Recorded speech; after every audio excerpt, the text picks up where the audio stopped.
ప్రభునామ స్తోత్రములండి. మీ అందరికీ నా వందనాలు. అందరూ బాగున్నారండి? ఈనాటి వాక్య ధ్యానంలోనికి వెళ్లే ముందు చిన్న ప్రార్థన చేసుకుని వాక్యాన్ని ప్రారంభించుకుందామండి. ప్రార్థన. పరిశుద్ధమైన మా తండ్రి, మీ పాదములకు వందనం, స్తోత్రము నాయన.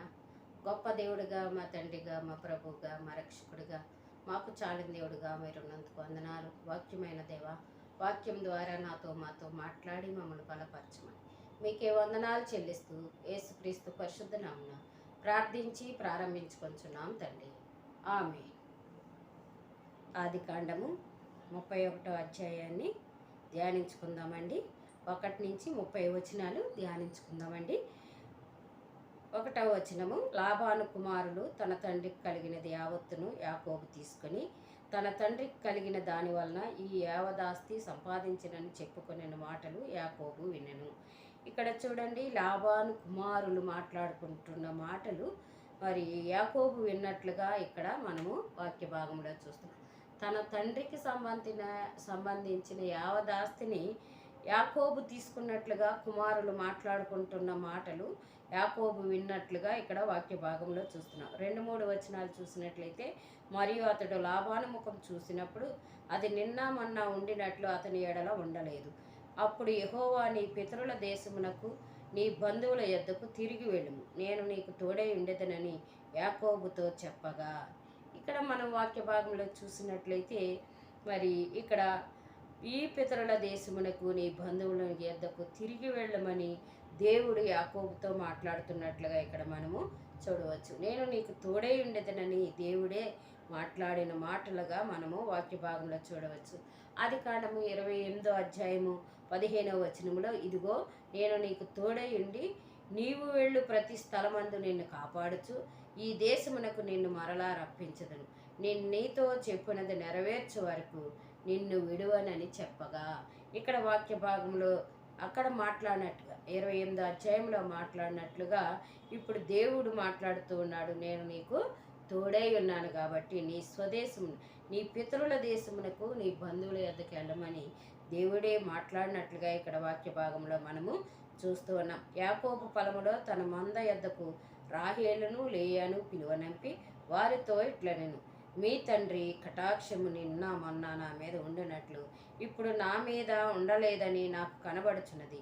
అయితే నా తండ్రి యొక్క దేవుడు నాకు తోడై ఉన్నాడు.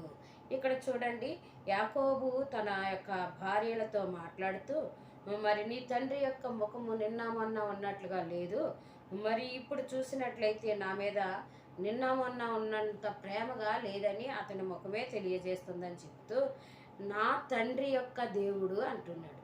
చూడండి, ఇక్కడ దేవుడు తనతో ఉన్నాడని యాకోబు ఒప్పుకుంటున్నాడు, కానీ ఏమంటున్నాడంటే నా దేవుడు అనటం లేదు, నా తండ్రి యొక్క దేవుడు అని మాట్లాడుతున్నట్లుగా ఇక్కడ వాక్య భాగంలో మనము చూస్తున్నాం.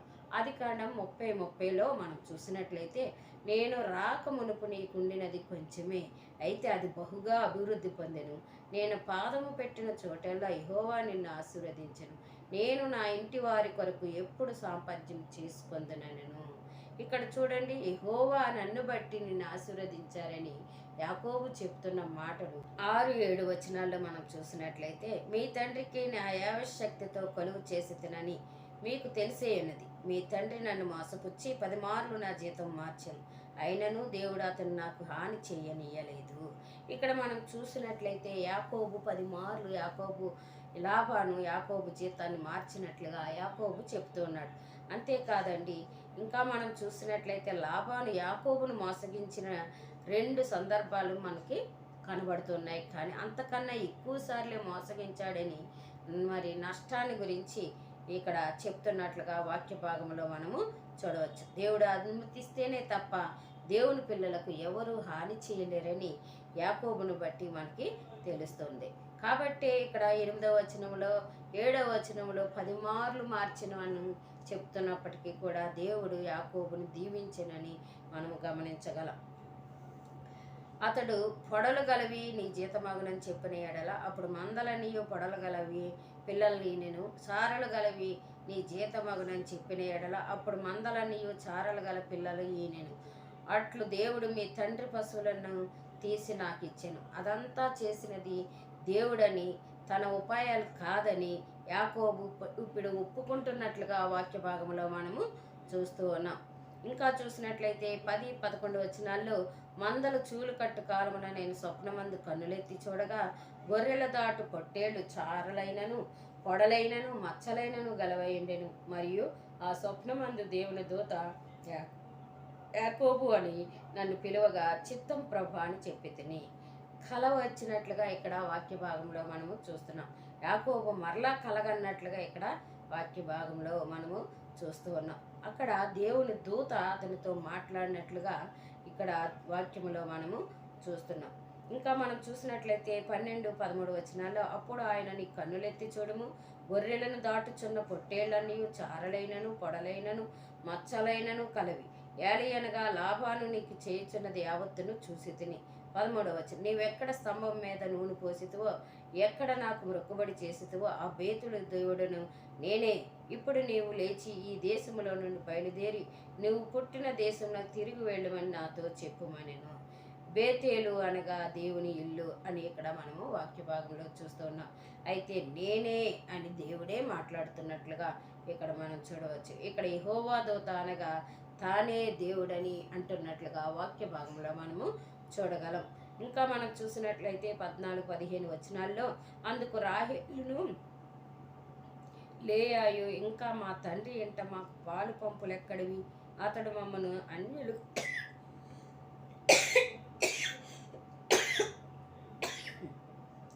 అతడు మమ్మను అన్యులుగా చూచటలేదా, అతడు మమ్మను అమ్మివేసి మాకు రావలసిన ద్రవ్యమును బొత్తిగా తిరివేసెను.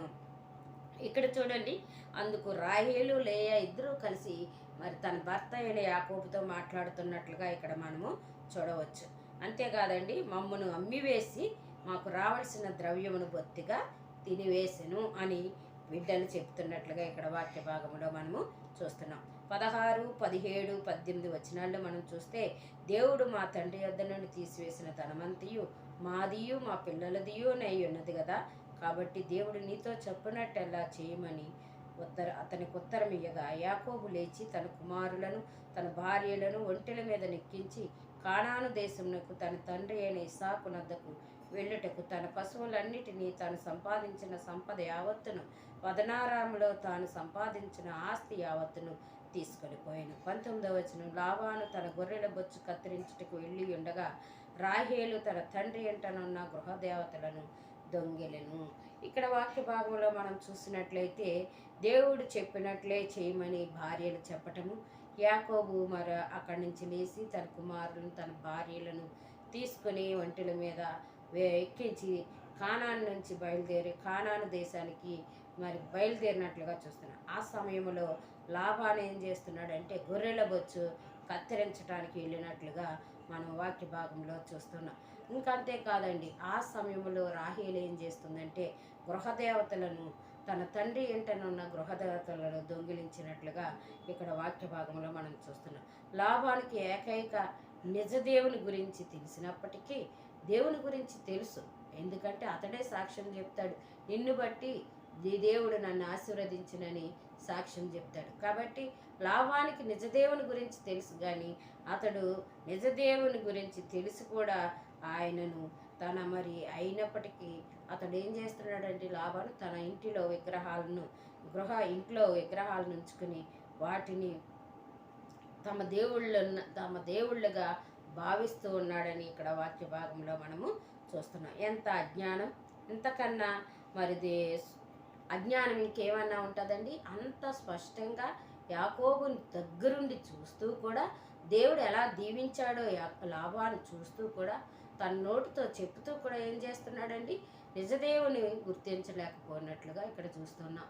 కానీ విగ్రహాలను మాత్రము తమ ఇంట్లో పెట్టుకున్నట్లుగా ఇక్కడ లాబాను మనకి కనబడుతూ ఉన్నాడు.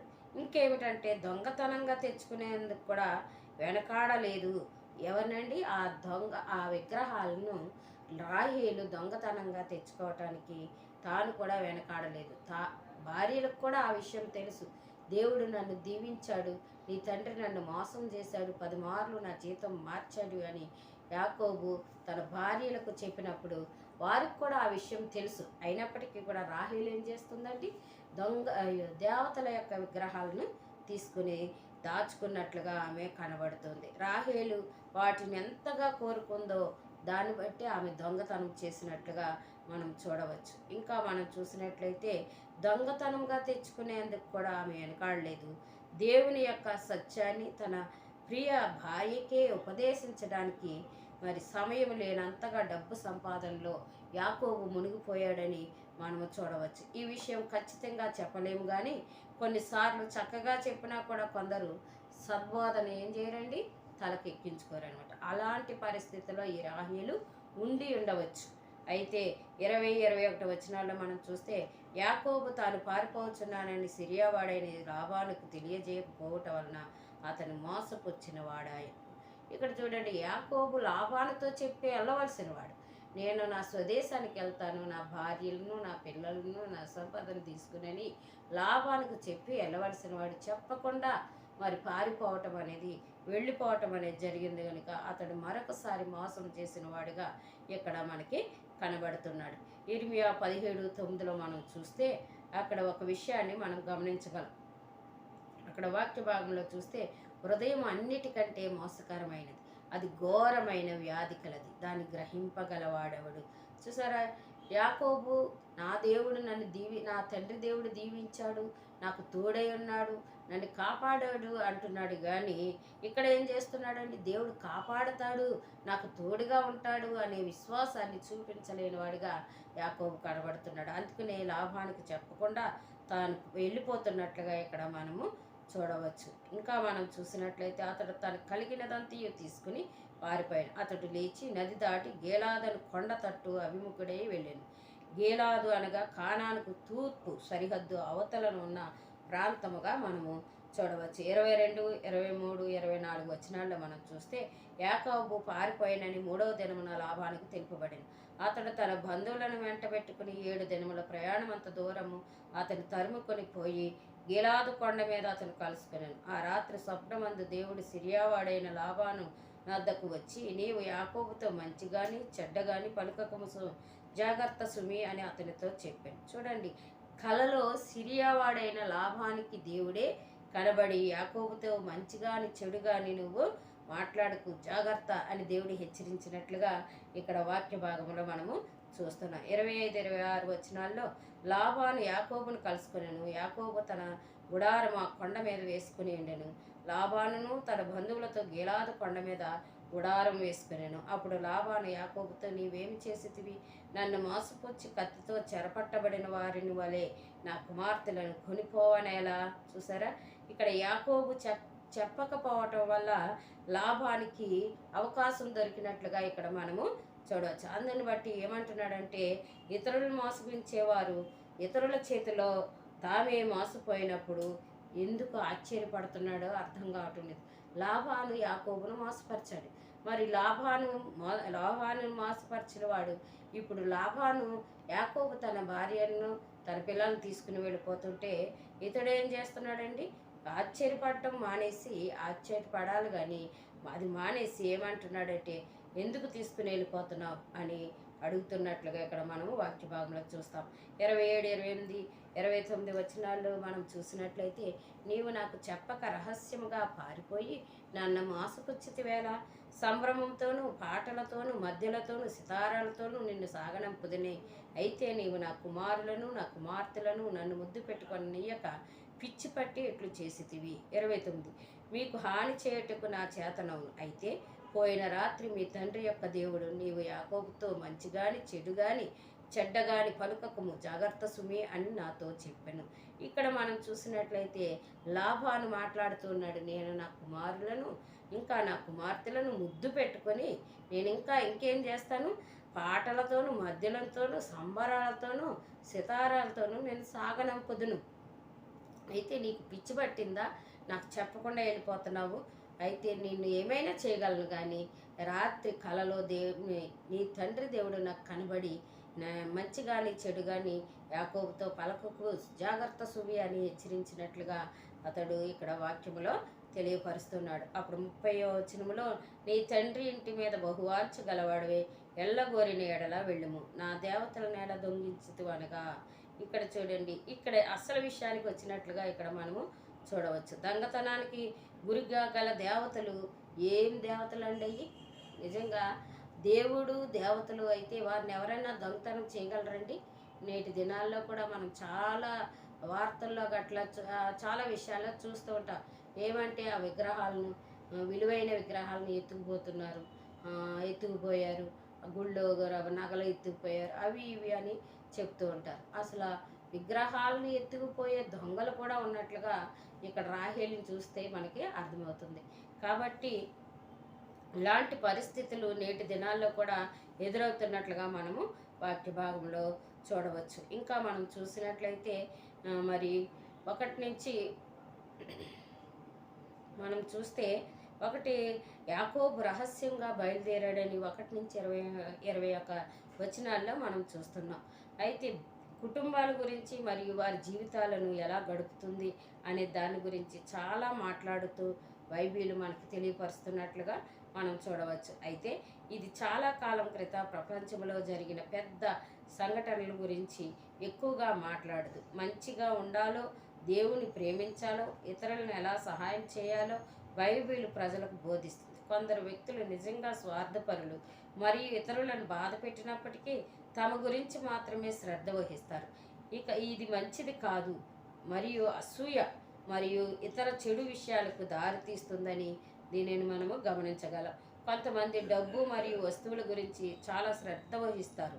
ఇది చెడు విషయాలకు కూడా దారితీస్తుంది. ఒకరికొకరు దయగా ఉండటం ముఖ్యం మరియు ఎల్లప్పుడూ మన గురించి ఆలోచించకూడదు.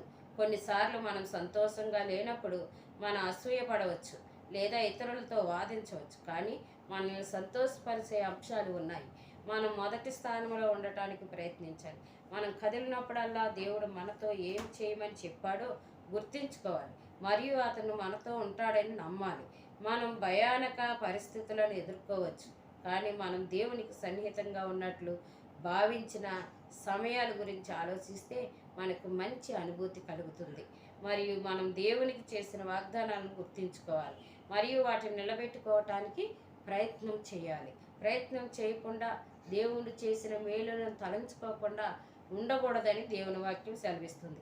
23 నుంచి 30 వచనాలు మనం చూసినట్లయితే లాబాను యాకోబును వెంబడించాడు అని మనము చూడవచ్చు. చెడ్డ వ్యక్తుల ప్రవర్తనను దేవుడు నియంత్రించగలడు.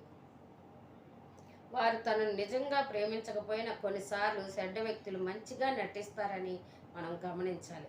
అంతేకాదండి, వారు బాగా కనిపిస్తారు, ఎంతో మంచివారిగా కనిపించటం అనేది జరుగుతుంది.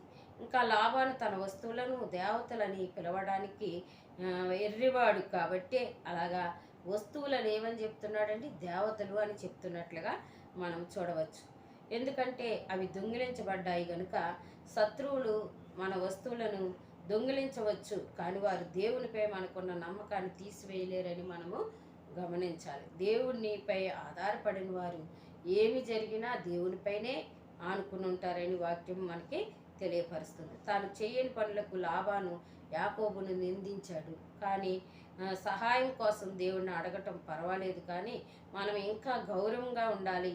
రాహేలు తన తండ్రి వస్తువులను దొంగిలించినప్పుడు అది చాలా తప్పు. నాహోరు కుటుంబం మరి విగ్రహాలను ఆరాధించే స్థలం విడిచిపెట్టినప్పటికీ వారు ఇప్పటికీ విగ్రహాలను ఆరాధించటం ప్రారంభించారని మనము చూడవచ్చు. ఇది తాము దేవుని నమ్ముతామని చెప్పుకునే వ్యక్తుల వంటిదిగా మనకి కనబడుతోంది, కానీ మంచి లేని ఇతర విషయాలను కూడా వారు నమ్ముతారని మనము చూడవచ్చు. జపన్య 1:5లో చూస్తే మిద్దెల మీద ఎక్కి ఆకాశ సమూహములకు మొక్కువారిని యెహోవా పేరును బట్టి బయలుదేవత తమకు రాజధాని నామమును బట్టి ప్రమాణం చేయవారిని నేను నిర్మూలన చేసేదను. చూసారా, దేవుని ప్రజలను చెప్పుకుంటూ విగ్రహాలను మొక్కుకునే వారిని దేవుడు నాశనం చేస్తానని చెప్తున్నట్లుగా ఇక్కడ వాక్య భాగంలో చూడవచ్చు. కొందరు వ్యక్తులు దేవుని ప్రేమిస్తున్నారని చెప్తారు, కానీ వారు నిజంగా డబ్బు మరియు వస్తువులపై ఎక్కువ శ్రద్ధ వహిస్తారు. వారు దేవునికి బదులుగా పూజించే విగ్రహాలు లేదా వస్తువులను కలిగి ఉండవచ్చు. ఎవరైనా ఎక్కువ డబ్బు సంపాదించాలని నిమగ్నమైనప్పుడు వారు దేవుడికి బదులుగా ప్రపంచాన్ని ఆరాధించినట్లే మనము గమనించాలి. వారు దేవునికి బదులుగా వస్తువులను ఆరాధించే వ్యక్తులతో సమయాన్ని వెచ్చిస్తే వారు కూడా అలా చేయటము ప్రారంభించవచ్చునని మనం చూడవచ్చు. కాబట్టి ఇలా డబ్బాశ గలవారిని డబ్బు మీనే లోకముగా ప్రాణముగా చూసుకునే వారికి మనము దూరంగా ఉండాలి. వారి అలవాట్లు మనము అలవర్చుకోకూడదని దేవుని వాక్యం సెలవిస్తుంది. మరి మనం కూడా మరి దేవుని తప్ప ఎవరిపైన ఆధారపడకూడదు, ఎవరిని కూడా అనుసరించకూడదని దేవుని వాక్యం మనకి హెచ్చరిక చేస్తుంది. అటువంటి కృప దేవుడు మనకు అనుగ్రహించును గాక. ప్రార్థన చేసుకుందామండి. పరిశుద్ధమైన మా తండ్రి, మీకు వందనాలు స్తోత్రాలైనా. యాకోబు మోసగాడు, మోసగించబడ్డాడు మా తండ్రి. నాయన ప్రభ, మీ వాక్యం నాయన ప్రభ సెలవిచ్చినట్లుగా మోసపోకుడి దేవుడు ఎక్కిరించబడు అని వాక్యం సెలవిచ్చినట్లుగా ప్రభ, ఎవరైతే మోసం చేస్తారో వారే మోసగించబడినట్లుగా వాక్యం ద్వారా మాతో మాట్లాడారు. మీకు వందనాలు నాయన. డబ్బనే ఆశ మాలో లేకుండా సహాయం చేయండి. తగు మాత్రపు వస్త్రాలు నాయన ప్రభ, నాయన ఆహారం, మాకు సమృద్ధి అయిన ఆహారం, నాయన తృప్తికరమైన జీవితాన్ని మాకు అనుగ్రహించమని ప్రార్థిస్తున్నాం. కృప చూపించండి. యాకోబు జీవితంలో అనేక పాఠాల ద్వారా మాతో మాట్లాడి మమ్మల్ని సరిచేస్తున్నందుకు వందనాలు చెల్లిస్తూ ఏస్తున్నాము ప్రార్థించి వేడుకొంచున్నాము తండ్రి. ఆమేన్. ఆమేన్.